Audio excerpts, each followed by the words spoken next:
สบายดีไม่ได้จับกีตาร์พวกแบกจะมาร้องเพลงสำหรับวันที่8 เดือน 3ก็แม่นวัน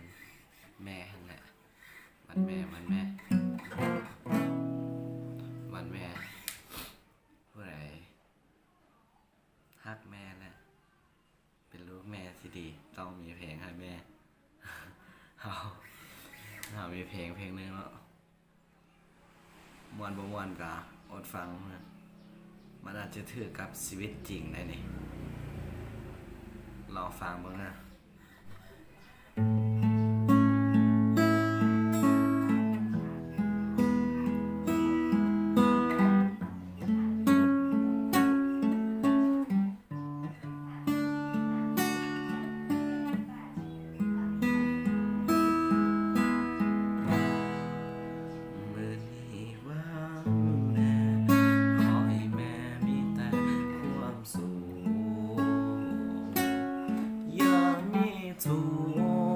ลูกคนดีขอไว้พ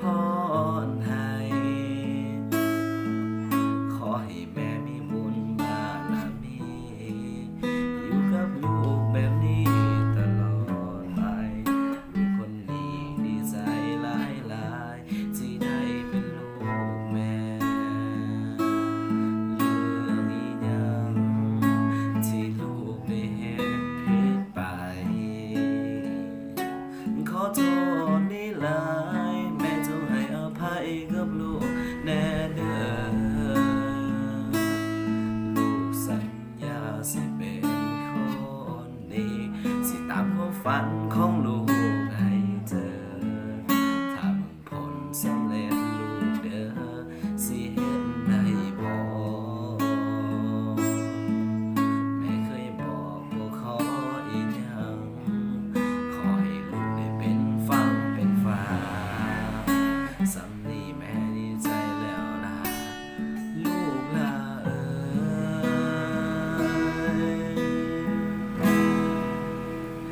ขอสมสายน้ำใจผู้หญิงคนนี้เป็นผู้หญิงที่บ่เคยจิ้มเฮาบ่ว่าเรื่องใด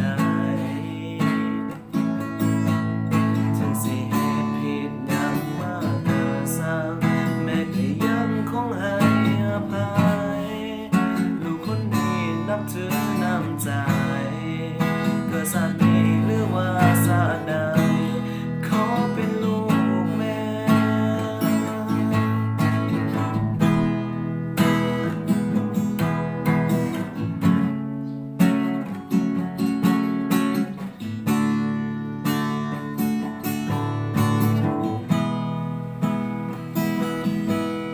แม่เคยบอกบ่ขออีกอย่างขอให้ลูกได้เป็นฟังเป็นฟ้าสำนีแม่ดีใจแล้วล่ะลูกลา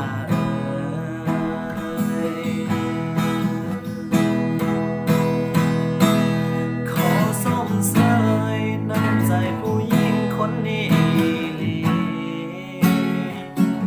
เป็นผู้หญิงที่